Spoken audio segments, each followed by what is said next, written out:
Hi guys, good morning everybody. मैं Mithila public school का संचालक सुनील कुमार मंडल आप सभी दर्शकों का हार्दिक अभिनंदन करता हूं।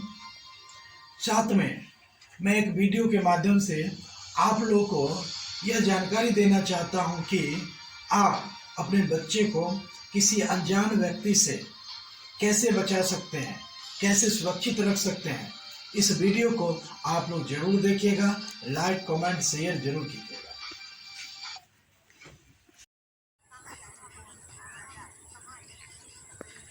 रे बारे रुक रुक रुक रुक। क्या है? चलो हमारे साथ। मैं आपको नहीं पहचानता। अरे हम तुम्हारे मामा के भाई हैं, चलो मेरे साथ। बाजार चलो, कुरकुरा वुरकुरा खिलाएंगे, चलो। आप मेरे मामा के दोस्त हैं तो आप मेरा कोड बताइए। ये कोड क्या होता है? मैं बुलाओ आदमी सबको, बुलाओ। भाग भाग भाग।